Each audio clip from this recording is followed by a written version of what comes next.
Stop caring is not the same as stop feeling. Stop caring is the moment you take your hand off the rope in a tug of war that only you were pulling. And the second you let go, something strange happens to the people on the other side. They stumble, they lose balance, they panic. Not because you attacked them, not because you said a single cruel word, but because your indifference removed the very thing they were leaning on without ever admitting it. Somewhere right now, there is a person in your life who assumes your attention is guaranteed. They assume your loyalty is permanent, your patience is bottomless, your forgiveness is automatic, and your presence is owed to them simply because you have given it so freely for so long. They have never had to work for you. They have never had to wonder if you would stay. And that certainty, that quiet confidence that you will always be there, no matter how they treat you, is the real source of their power over you. Niccolo Machiavelli understood something about human nature that most people spend their whole lives refusing to accept.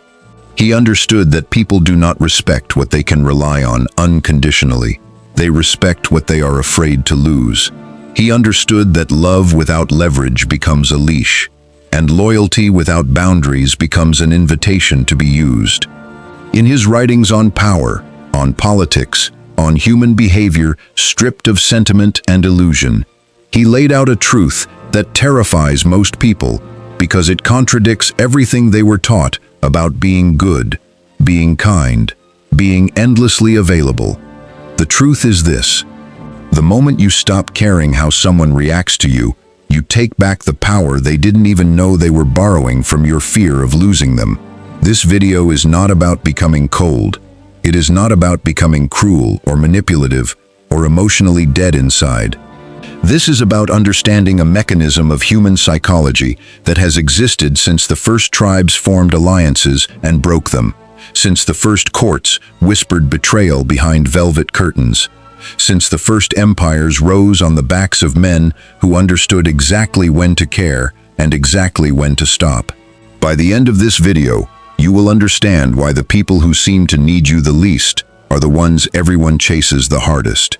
You will understand why detachment, real detachment, not performance, not a mask, but a genuine internal shift, is the single most disorienting thing you can do to someone who has grown comfortable controlling you through your own compassion. And you will understand exactly how to build that shift inside yourself, piece by piece, without losing your humanity in the process. Stay until the end, because the final section of this video reveals the one mistake almost everyone makes when they try to apply this principle, a mistake that turns quiet power into visible bitterness and destroys the entire effect before it even begins to work. Welcome back to The Hidden Mind, the place where we take the coldest, sharpest, most uncomfortable truths about human psychology and turn them into tools you can actually use. If this is your first time here, understand what this channel is built on. We do not deal in comforting lies. We do not tell you that everyone deserves endless patience, that kindness always gets rewarded, or that the world operates on fairness. We deal in mechanisms. We deal in the actual architecture of how influence, respect, and power move between people, whether we like the answer or not. Today we are stepping into the mind of one of history's most feared and most misunderstood thinkers, Niccolo Machiavelli, to explore a single, devastating idea: stop caring and watch them panic. Before we go further, I want to ask something of you, not because a video needs numbers to exist, but because this channel survives entirely on people like you choosing to feed it. If the ideas in this video genuinely shift how you see your relationships, your workplace, your friendships, take 3 seconds and press that like button. It tells the algorithm that this content deserves to reach the next person scrolling past, the next person who needs to hear this exact truth today. Subscribe if you have not already, because what we build here is not a single video. It is a growing library of psychological weapons for people who are tired of being the only one trying in every relationship they have. Turn on notifications too, because we release material like this regularly, and the algorithm does not always show you when we do.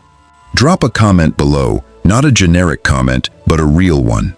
Tell me about a moment in your life when you cared too much about someone who cared too little about you.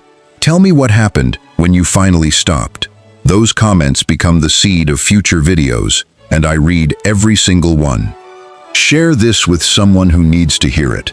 Someone who is currently bending themselves into a pretzel, trying to keep a relationship alive that the other person barely acknowledges.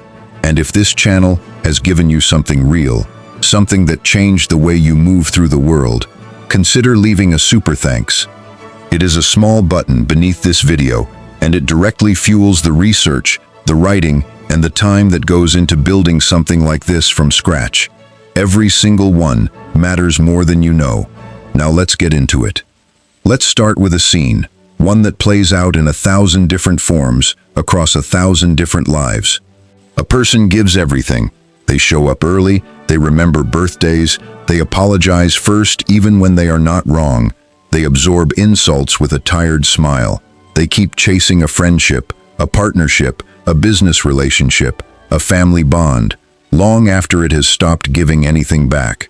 They tell themselves, this is what loyalty looks like. This is what love looks like. This is what being a good person looks like. And the other side of that relationship, the one receiving all of this effort without ever matching it, begins to treat that person exactly the way water treats a container. It fills whatever shape it is given, and it takes whatever space it is allowed to take. There is no cruelty required for this dynamic to form. Most people are not villains twirling a mustache, calculating how to exploit someone's kindness. They simply respond to incentives, the same way every human being, every animal, every living system responds to incentives. If a behavior costs nothing and produces a reward, it will be repeated. If your constant care costs the other person nothing, because you never withdraw it no matter how they behave, they will keep taking it, not out of malice, but out of the same instinct that makes water flow downhill. Machiavelli built his entire understanding of power on a foundational rejection of how humans wished the world worked versus how it actually worked. He refused to write a guide based on the fantasy version of human nature where people are naturally grateful, naturally loyal, naturally inclined to reciprocate goodness with goodness. Instead, he studied history. He studied courts. He studied the rise and fall of princes and republics, and he arrived at a conclusion that scandalized readers for centuries afterward. People are, in his own framing, generally ungrateful, fickle, deceptive, and self-interested, not because they are evil, but because self-preservation is the oldest instinct in the human animal. Older than morality, older than culture, older than any promise ever made. This is not a cynical opinion. This is an observation repeated across every field that studies human behavior seriously, from evolutionary psychology to behavioral economics to game theory. People do not consistently act out of pure altruism. They act out of a complex calculation of cost and benefit, even when they are not consciously aware they are calculating anything at all. And here is the piece that almost nobody wants to hear. When you offer someone unconditional care, meaning care that does not adjust based on how they treat you, you remove yourself from their calculation entirely. You become a fixed variable, not something they need to maintain, protect, or earn, but something they assume will simply always be there, like gravity, like oxygen, like the sun rising. And nobody thanks gravity. Nobody panics about losing oxygen until the room starts running out of it.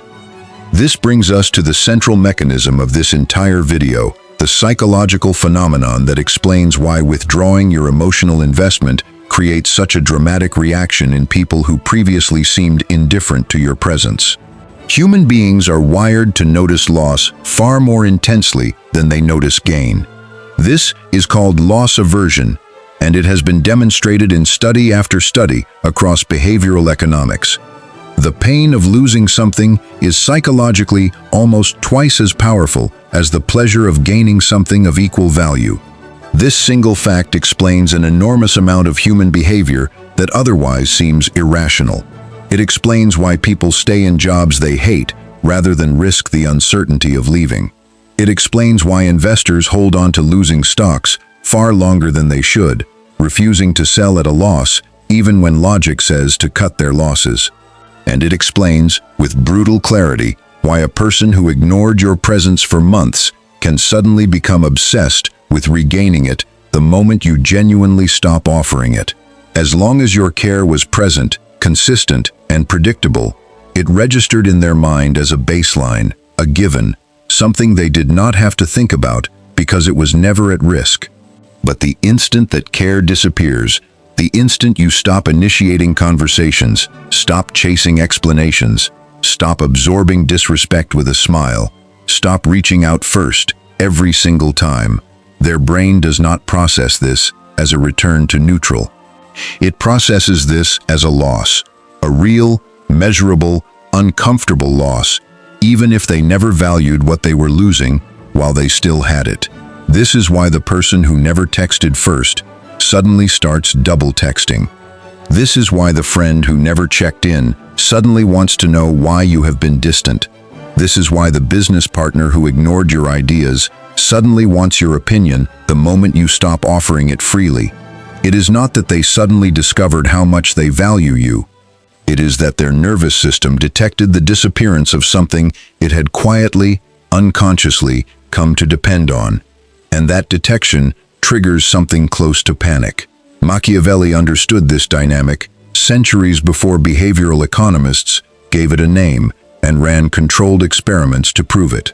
In his observations on rulers and the people they governed, he noted that a prince who is too easily approached, too endlessly generous, too predictable in his mercy, eventually loses the respect required to govern effectively, because respect is inseparable from a small, ever-present element of uncertainty.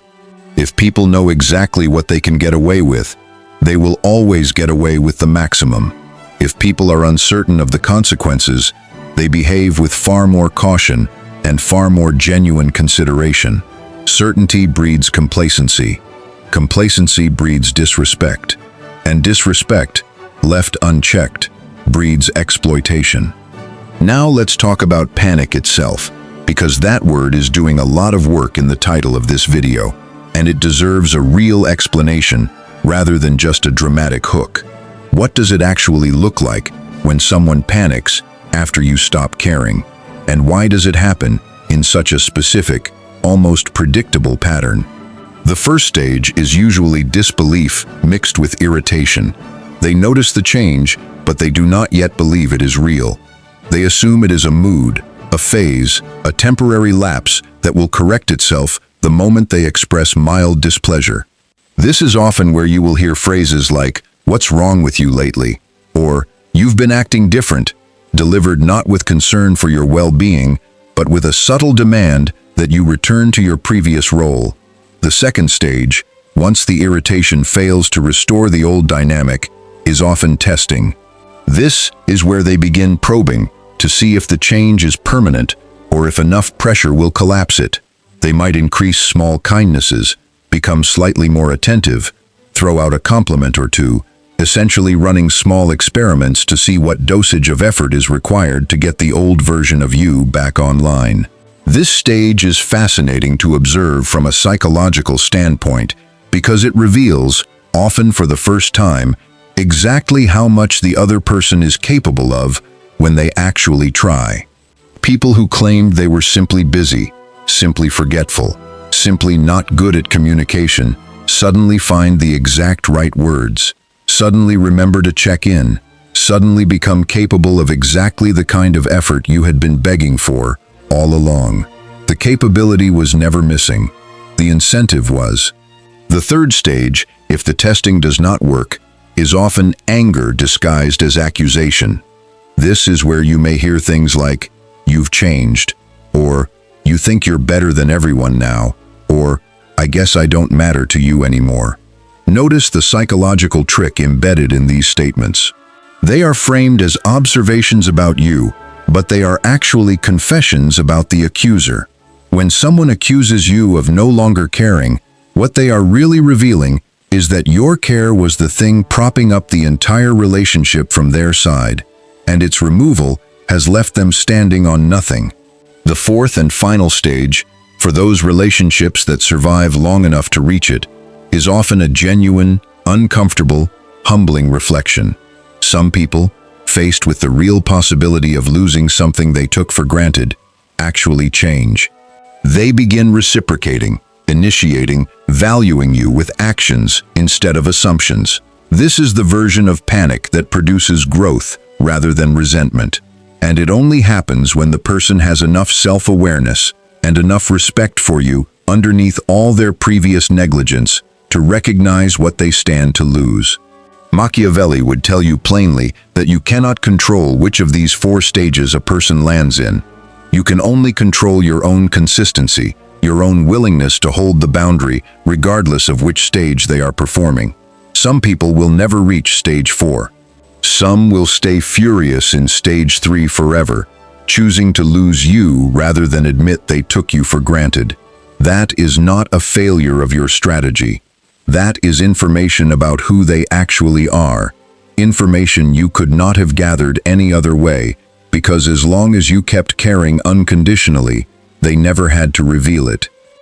Let's talk about virtù and fortuna, two concepts at the very heart of Machiavelli's philosophy, because they explain something crucial about why stopping care works as a strategy at all, and why it is not manipulation in the way people often assume.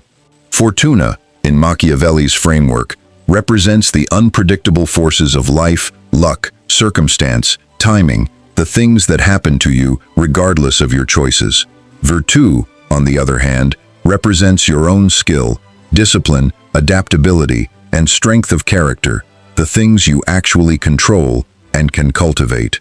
Machiavelli argued that a wise person does not waste their energy trying to control fortuna, because it is by definition uncontrollable. Instead, they focus entirely on building virtù, so that when fortuna shifts, and it always shifts, they are prepared to respond with strength rather than desperation. Apply this directly to relationships. You cannot control whether someone appreciates you. You cannot control whether they notice your effort, reciprocate your kindness, or value your presence the way you value theirs. That is fortuna. It is outside your hands, dependent on their own psychology, their own history, their own capacity for empathy, none of which you can force into existence no matter how hard you try. What you can control is your own virtù, your own discipline in refusing to pour energy into a bottomless well, your own strength in setting a boundary and holding it regardless of the emotional pressure applied against you. This reframing changes everything about how this strategy feels from the inside. You are not manipulating someone into caring about you by withholding affection as a trick. You are simply refusing to keep gambling your emotional energy on a game whose outcome you cannot control. And ironically, this refusal is exactly what tends to shift fortuna in your favor, not because you engineered it directly, but because removing yourself from a position of desperate pursuit naturally repositions you as someone with options, someone with self-respect, someone whose attention carries actual weight because it is not given away for free. There's a deeper layer here that most people miss entirely. Machiavelli was not writing a manual for cruelty. He was writing a manual for survival in a world that does not reward naive kindness. He watched republics fall because their leaders were too trusting, too eager to believe the best in people who had already shown their true intentions through actions rather than words. He watched princes lose their thrones, and sometimes their lives, because they mistook flattery for loyalty and mistook the absence of open rebellion for genuine respect. The lesson is not to become paranoid or to see enemies everywhere. The lesson is to pay closer attention to actions than to words, and to structure your own behavior in a way that does not depend on the good faith of people who have not yet earned it. Now I want to talk about something that separates real strategic detachment from petty, performative coldness, because this distinction is the entire difference between building genuine respect and simply becoming bitter and isolated. Performative coldness looks like this. You go silent specifically to punish someone. You ignore messages while secretly checking your phone every 5 minutes, hoping they notice and panic. You tell mutual friends how little you care while internally rehearsing what you'll say if they finally reach out. You post subtle, indirect messages designed to be seen by the person you claim not to care about anymore. This version of detachment is not detachment at all. It is desperate attention wearing a mask of indifference, and people can sense the difference even if they cannot articulate exactly what feels off about it. It smells like performance because it is performance. Real detachment, the kind Machiavelli's philosophy actually points toward, requires an internal shift before any external behavior changes at all. It starts with a genuine, private recalculation of what this person's approval, presence, or reaction is actually worth to your life. Not a dramatic announcement, not a performance for an audience, a quiet, internal recalibration that happens in your own mind, often without the other person even knowing it occurred, until they notice the downstream effects weeks later. This is why real detachment is so much more powerful and so much harder to fake. You cannot fake genuine indifference convincingly for very long, because indifference does not require effort to maintain. It requires the absence of effort. The moment you find yourself working hard to seem like you don't care, you have already revealed that you deeply, desperately do. This is one of the most important truths in this entire video, so let it sink in fully. The people who successfully make others panic through withdrawal are not the ones performing indifference loudly. They are the ones who have done the internal work to actually become indifferent, or at minimum, to genuinely lower their emotional stake in the outcome. Everything else follows naturally from that internal shift.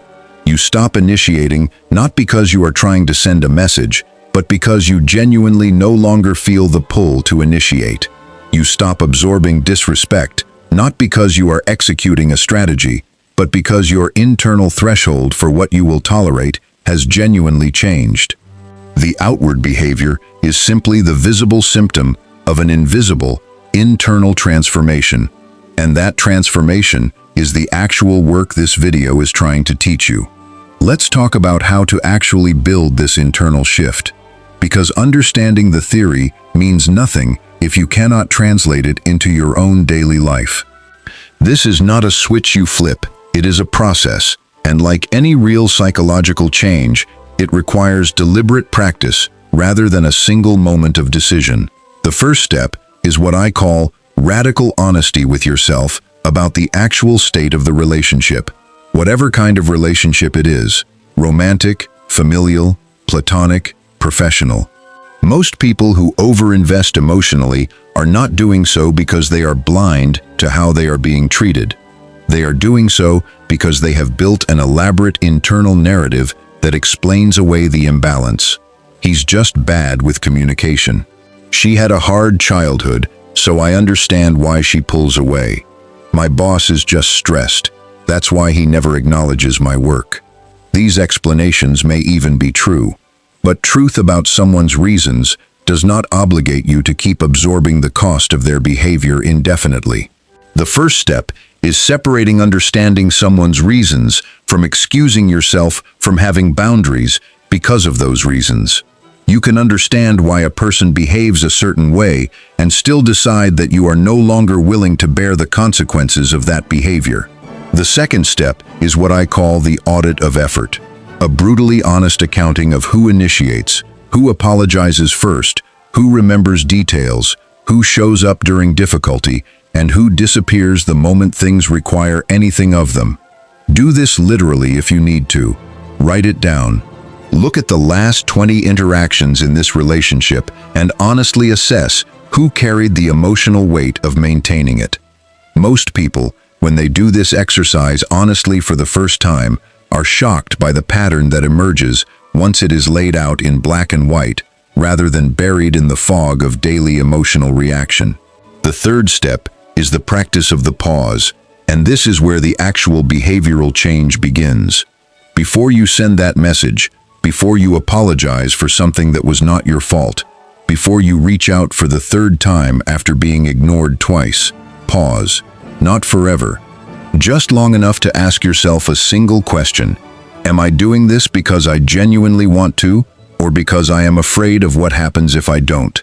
If the honest answer is fear, fear of losing them, fear of being seen as cold, fear of conflict, fear of being forgotten, that is information. That fear is exactly the leverage Machiavelli warned you about. The leverage that keeps you compliant, keeps you chasing, keeps you available, regardless of how you are treated in return. The fourth step is building what I call low-cost boundaries before you attempt high-cost ones. Do not start this practice with your most significant relationship, the one with the highest emotional stakes. Start small. Stop over-explaining yourself to a coworker who has never once considered your workload before assigning you more. Stop apologizing reflexively in situations where you have done nothing wrong. Stop laughing at jokes at your own expense just to keep the peace. These small, low-stakes practices build the psychological muscle required to eventually hold boundaries in relationships that matter far more to you, without those higher-stakes situations feeling as terrifying as they would if this were entirely new territory for you. There is a particular kind of person this video speaks to directly, and if you recognize yourself in this description, I want you to sit with it rather than defend against it. This is the person who has been called too nice their entire life, and who has quietly begun to resent that label because they have started to notice that nice, in practice, often means convenient. It means being the one who is called at the last minute because you will say yes. It means being the friend group's free therapist who nobody checks in on in return. It means being the family member who smooths over every conflict because you cannot stand tension, while everyone else feels perfectly comfortable creating that tension in the first place. It means being the employee who takes on extra work without complaint, watching people with far less loyalty and far less output receive the recognition and promotions that should have been yours. If this describes you, understand something important. Your kindness was never the problem. Kindness offered from a place of genuine abundance, genuine desire to give, is one of the most beautiful things a human being can offer another.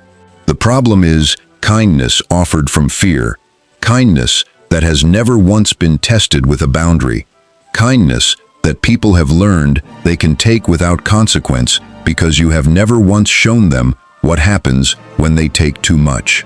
Machiavelli's insight is not that kindness is weakness.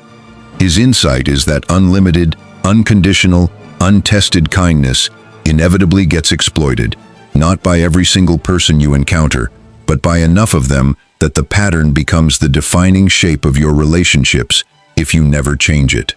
The people who deserve your kindness, the ones capable of genuine reciprocity, will not disappear the moment you introduce boundaries. If anything, they will respect you more, because boundaries signal self-worth, and self-worth is magnetic to people who possess it themselves. The people who disappear the moment you stop giving without limit were never actually in relationship with you in the first place. They were in relationship with what you provided them. And losing access to a resource is not the same as losing a relationship, no matter how much it might feel that way in the disorienting early days of finally saying no. Let's examine this through a historical lens, because Machiavelli did not develop these ideas in a vacuum. He developed them by watching real political dynamics play out in Renaissance Italy, a landscape of constantly shifting alliances, betrayals, and power struggles between city-states, noble families, and the church. One of the clearest illustrations of the principle we're discussing today comes from his observations on rulers who were either too accommodating or too withdrawn, and what happened to each. A ruler who is endlessly accommodating, who bends to every demand from nobles, from the public, from foreign powers, in order to avoid conflict, eventually finds that nobody fears crossing him because there is no cost to doing so. Every demand met simply becomes the new floor for the next demand.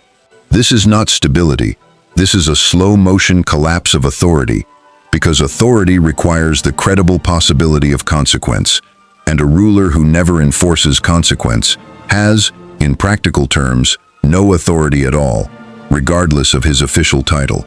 Contrast this with rulers, in Machiavelli's observation, who maintained a measure of unpredictability, who were generous when generosity was earned, but withheld generosity clearly and visibly when it was not. These rulers were often more respected, more stable in power, and paradoxically, more genuinely liked over the long term than their endlessly accommodating counterparts, because people do not actually respect what they can control completely. They respect what maintains its own integrity, regardless of pressure. This dynamic scales down perfectly into personal relationships, friendships, workplaces, families. A parent who gives in to every tantrum raises a child who has learned that enough pressure eventually produces compliance, a lesson that will damage every relationship that child forms for the rest of their life. A manager who never holds a team accountable, who absorbs every excuse without consequence, ends up managing a team that has learned excuses work better than results.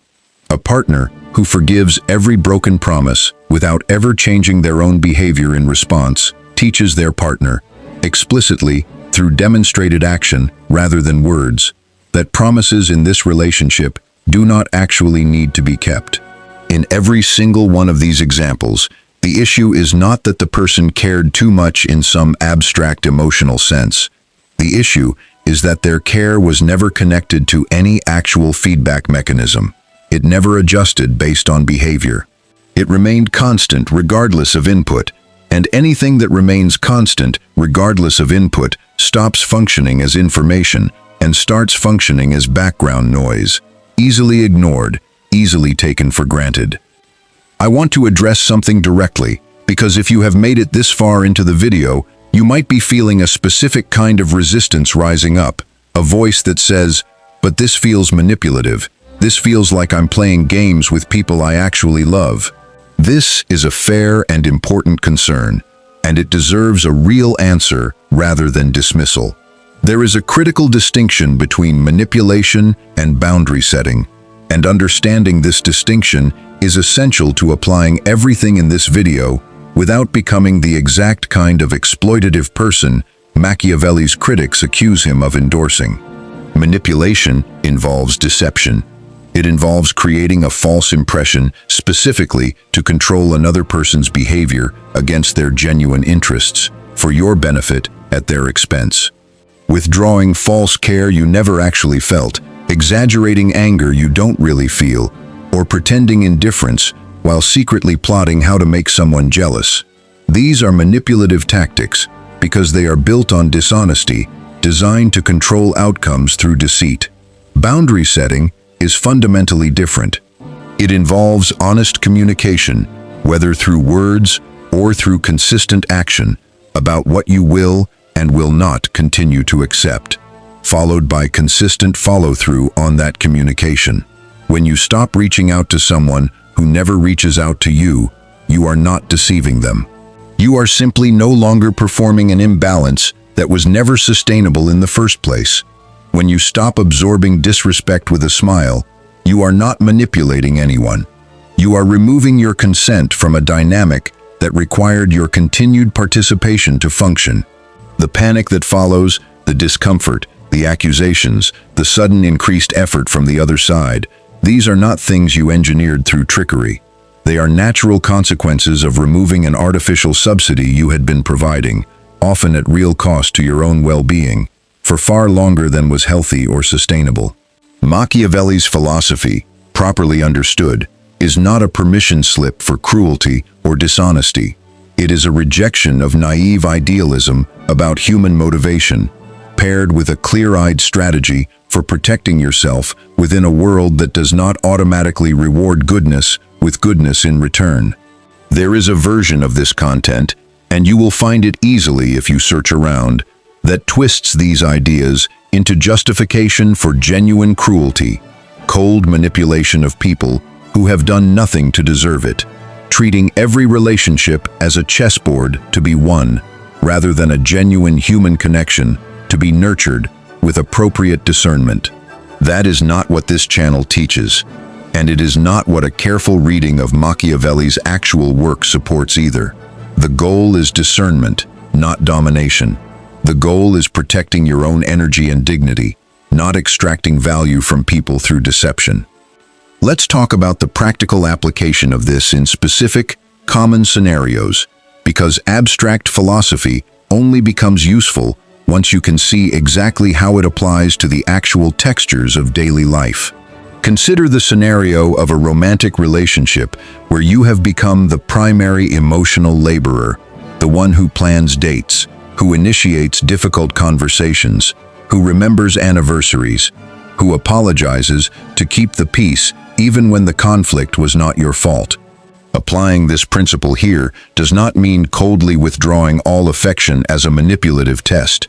It means genuinely, internally reassessing your own contribution and beginning to match your effort to their actual demonstrated effort, rather than to your hopes about what their effort could someday become.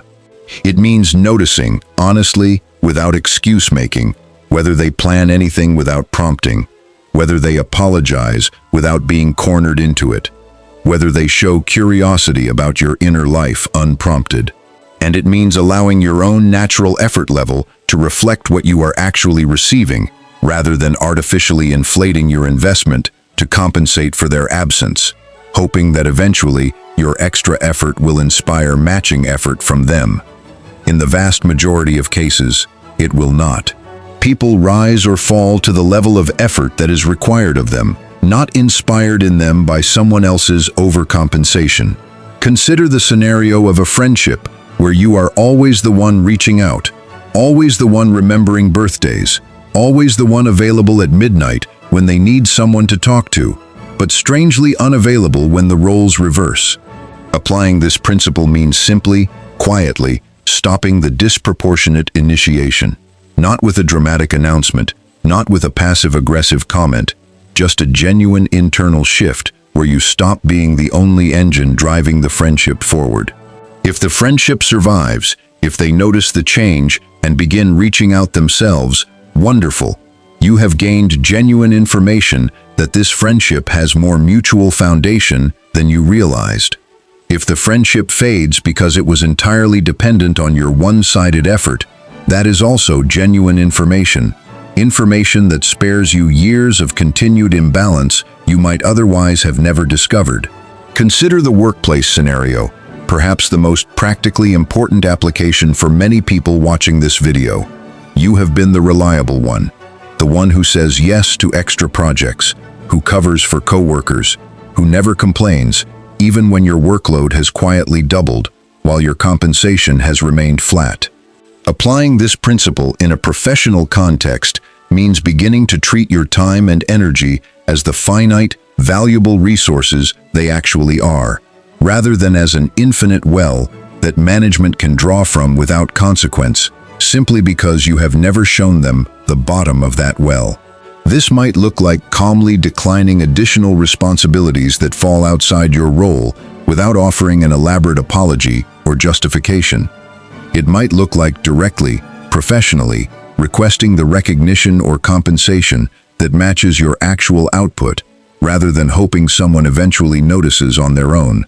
The panic that follows in a workplace context often looks like sudden increased attention from management once they realize the reliable person they had been quietly overloading is no longer automatically absorbing every overflow task without question. I want to spend some time on a subject that is essential to understand fully before you apply any of this, because getting this wrong is the single most common failure point for people who try to implement these ideas and end up making their situation worse rather than better. Consistency is everything. Everything discussed in this video depends entirely on your ability to maintain a genuine, sustained shift rather than a temporary performance that collapses the moment the other person applies even mild pressure. Here is what happens when consistency fails. You successfully stop over-initiating for a week, maybe 2. The other person notices, feels the early stages of that panic we discussed earlier, and reaches out with slightly increased effort, perhaps a thoughtful message, an unprompted apology, a small gesture. And because that reaction feels so validating, after a long period of being taken for granted, you immediately flood back into the old pattern, full effort, full availability, full forgiveness, treating their single gesture as proof that everything has changed. What happens next, almost every single time, is that their effort quietly recedes back to baseline within days, because they received exactly the confirmation they needed, that your boundary was temporary, conditional on their minimal effort, and easily reversed with a small gesture rather than sustained change. This teaches them, more effectively than any lecture ever could, that your boundaries are performative rather than real. And the next time they push past one, they will push with even more confidence, because history has shown them it always eventually snaps back. Genuine, lasting change in how people treat you requires that your shift be connected not to a single reaction from them, but to a genuine, sustained pattern of reciprocal effort over time. One nice message does not undo months or years of imbalance. One apology does not immediately restore full trust. This does not mean holding grudges forever or refusing to ever soften. It means requiring actual sustained evidence of change before you allow yourself to return fully to the vulnerability of unconditional investment. This is not coldness. This is simply the same discernment any reasonable person applies to any other area of trust. You would not hand your life savings to someone who broke a single financial promise after they apologized once. You should not hand your full emotional investment back to someone the moment they send one thoughtful text after months of neglect either. There is another failure mode worth addressing directly, because it is extremely common among people first discovering these ideas, and it can do genuine damage to relationships worth preserving if left unchecked. This is the failure of overcorrection, where someone who has spent years being overly accommodating swings entirely in the opposite direction, becoming genuinely cold, genuinely unavailable, genuinely punishing toward people, including people who did not actually deserve that treatment, in an attempt to reclaim a sense of power they felt they had lost. This overcorrection often comes from an unprocessed reservoir of resentment, years of swallowed frustration, finally finding an outlet, and while the underlying feelings are completely understandable, expressing them through blanket coldness toward everyone, rather than targeted, appropriate boundaries with the specific people and specific behaviors that actually warranted them, tends to isolate people who never should have been lumped in with the actual offenders. Discernment matters enormously here. Not everyone in your life is exploiting your kindness. Some people genuinely reciprocate, genuinely value you, genuinely would be hurt and confused by a sudden, unexplained withdrawal of the warmth they have always known from you and always returned in kind. Applying strategic detachment indiscriminately to everyone, regardless of how they have actually treated you, is not wisdom. It is simply trading one imbalanced pattern, excessive giving, for another imbalanced pattern, excessive withholding, without ever developing the actual skill this video is trying to teach you, which is calibration. Real calibration means different relationships receive different levels of investment based on actual, honest, evidence-based assessment of how those relationships have functioned over time. It means the friend who has shown up for you consistently for a decade continues to receive your full, warm, generous presence, because they have earned it through demonstrated reciprocity. It means the family member who has never once asked about your life without immediately redirecting the conversation back to themselves receives a very different, much more measured level of emotional investment, not out of spite, but out of accurate accounting of what that relationship has actually offered you in return. This calibration is not something you perform once and finish. It is an ongoing practice, a continuous, honest assessment that adjusts as relationships themselves evolve, because people do change, sometimes for the better, sometimes for the worse, and your investment should be responsive to that evolution, rather than locked permanently into either extreme. Let's return to Machiavelli directly for a moment, because there is a concept in his work that ties everything in this video together. The idea that it is safer to be feared than loved if you cannot be both. This line has been quoted, misquoted, and misunderstood more than almost anything else he ever wrote. So let's actually unpack what it means and why it matters so directly to the subject of this video. Machiavelli was not arguing that fear is superior to love as a foundation for relationships. He was making a far more nuanced observation about reliability. Love, he argued, is maintained by a bond of gratitude, which people, being fundamentally self-interested when their own advantage is at stake, will break the moment it becomes convenient for them to do so. Fear, on the other hand, is maintained by a dread of consequence, which does not depend on the other person's goodwill, and therefore does not fail when their goodwill fails.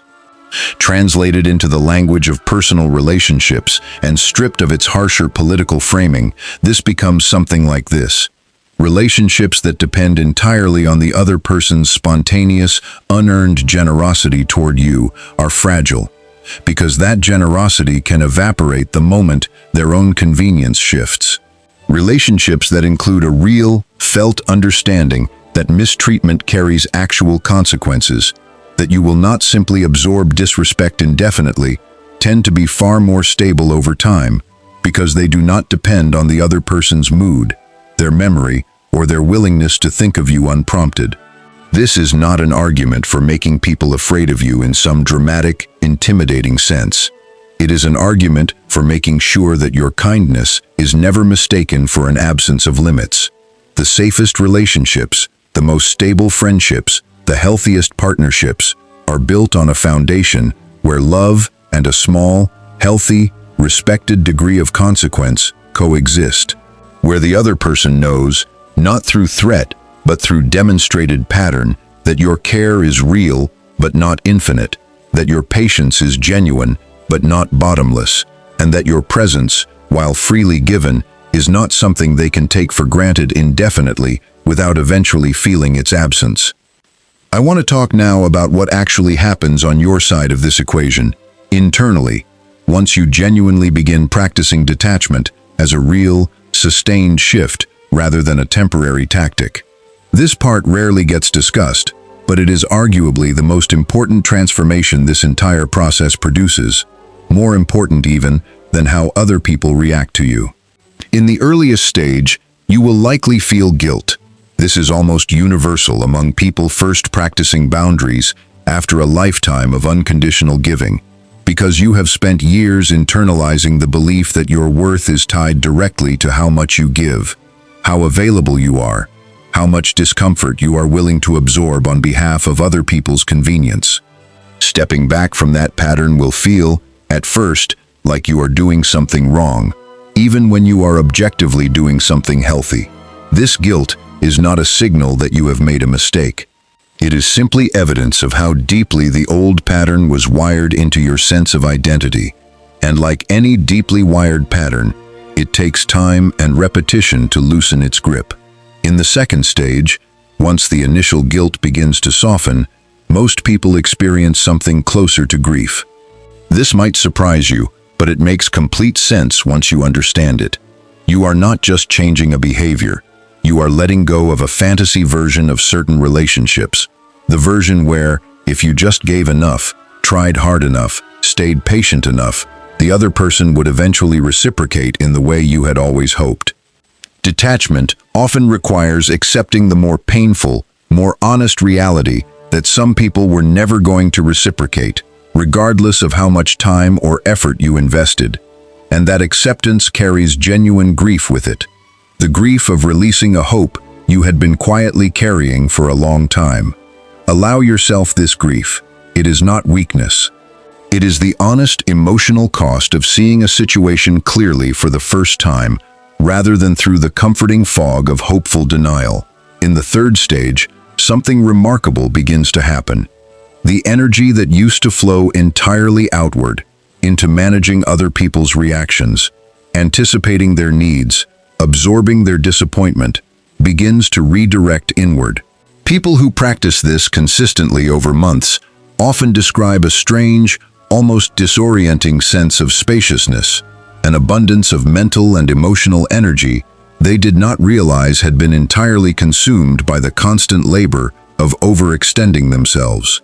This is where hobbies get picked back up, where personal goals that had been quietly abandoned for years suddenly feel achievable again, where the quality of your presence in the relationships that do deserve you improves dramatically, because you are no longer running on emotional fumes trying to manage every relationship in your life simultaneously, including the ones that were draining you without giving anything back.